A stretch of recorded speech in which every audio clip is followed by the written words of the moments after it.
Hello everyone. তো কাল গেছিলাম কলেজ আর এত বৃষ্টি হচ্ছিল, তো আমি আরও একটা ছাতা নিয়ে বাড়ি ফিরছিলাম আর বৃষ্টির মজা নিচ্ছিলাম।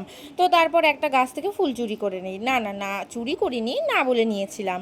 তো তারপর এইভাবেই নাটক করতে করতে গসিপ চালু রেখে আমরা যাচ্ছিলাম, আর তারপর ওর প্যান্টে জল ছিটিয়ে দিয়েছিলাম। কি রং ভাই, কেন বললি ভাই?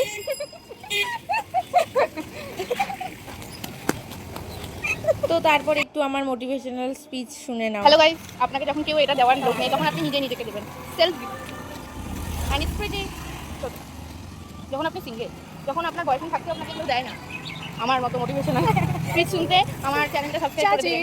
তো তারপর ওকে টাটা বলে বাড়িতে চলে আসি। আর সন্ধ্যায় বৃষ্টি হচ্ছিল, তাই আমি আর দিয়া মোমো খেতে গিয়েছিলাম। তো এখানে সুন্দর বৃষ্টি হচ্ছিল আর এদিকে আমরা মোমো খাচ্ছিলাম। আর তারপর ফেরার সময় কারেন্ট চলে যায়। তারপর একটা ছাতার নিচে আমি আরও বৃষ্টিতে হেঁটে হেঁটে যাই কসমোতে, ওখানে কয়েকটা জিনিস নিয়ে আইসক্রিম খেয়ে বাড়ির দিকে রওনা দিই। তো that's it for today, by.